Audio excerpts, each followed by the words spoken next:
లోకరక్షకుడు ఆపద్బాంధవుడు శ్రీ లక్ష్మీ నరసింహస్వామివారి క్షేత్రంలో బ్రహ్మోత్సవ సంబరాలు అంబరాన్ని అంటున్నాయి. భక్తజన సందోహం నడుమ అత్యంత వైభవంగా సాగుతున్న ఈ వేడుకలో బ్రహ్మోత్సవాల్లో భాగంగా శుక్రవారం ఆలయంలో నిత్యారాధనల అనంతరం స్వామివారు జగన్మోహనమైన మత్స్యావతారంలో భక్తులకు దర్శనమిచ్చారు. వేదాలను అపహరించిన సోమకాసురుని సంహరించి సృష్టి చక్రం ఆగకుండా బ్రహ్మదేవునికి వేదాలను అప్పగించిన ఘట్టాన్ని స్మరిస్తూ సాగిన ఈ అలంకారం భక్తులను మంత్రముగ్ధులను చేసింది. శోభాయమానంగా అలంకరించిన మత్స్యావతార మూర్తి తిరువీధుల్లో ఊరేగుతుంటే భక్తులు నీరాజనాలు పట్టి తమ భక్తిని చాటుకున్నారు. ఆలయ ప్రధాన అర్చకులు యజ్ఞాచార్యుల బృందం శ్రీ పాంచారాత్ర గ్రామ శాస్త్రానుసారం ఈ వేడుకలు శాస్త్రోక్తంగా నిర్వహించారు. ఈ కార్యక్రమంలో ఆలయ ఈవో భవానీ శంకర్, ఆనువంశిక ధర్మకర్త నరసింహమూర్తితో పాటు ఇతర అధికారులు, భారీ సంఖ్యలో భక్తులు పాల్గొన్నారు. లోకమంతా తన సంతానమని, వారిని చల్లని చూపులతో సంరక్షించే పరమాత్మ తత్వం ఈ మత్స్యావతారంలో దాగి ఉందని పండితులు ఈ సందర్భంగా వివరించారు.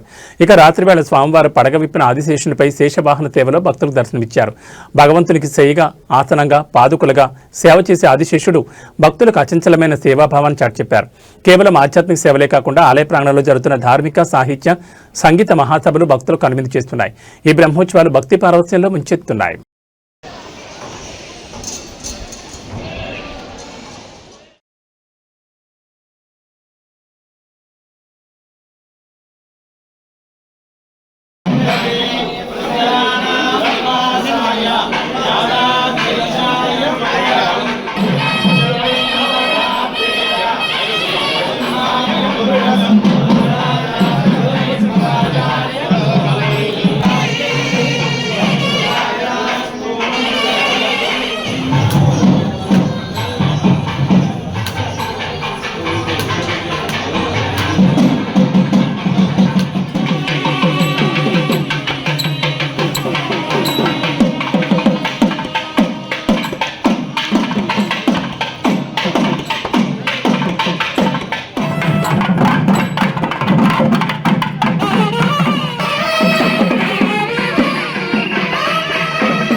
నరసింహుడు 4వ అవతారమైతే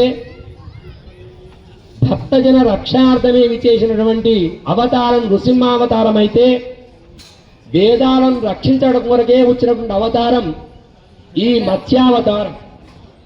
శ్రీమన్నారాయణుడు మంగళం కూడా సింధవే మంగళానాం నివాసాయ యాదాద్రీషాయ మంగళం.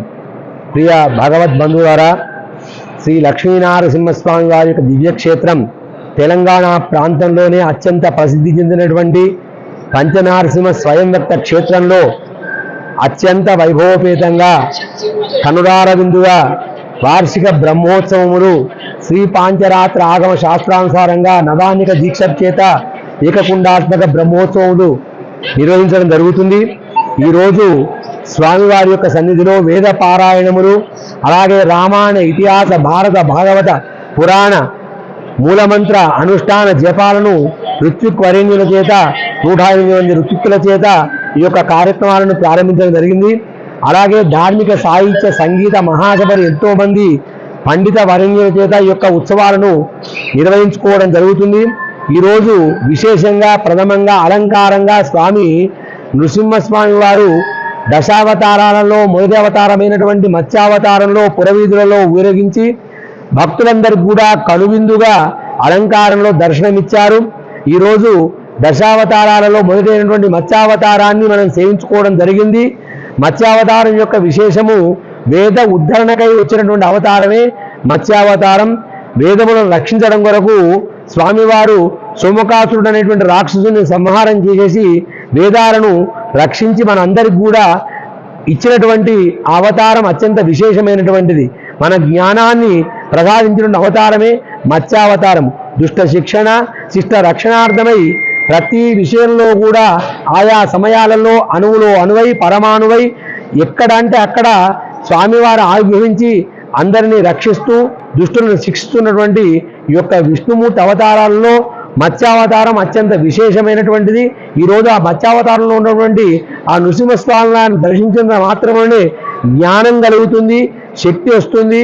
అలాగే శరీరంలో ఉన్నటువంటి కామ, క్రోధ, లోభ, మోహ, మదమాత్రం అనేటువంటి వాటిని పారదోలి చక్కని సాత్వికమైనటువంటి మనస్సును కలిగించే జ్ఞానాన్ని ఇచ్చేటువంటి అవతారం.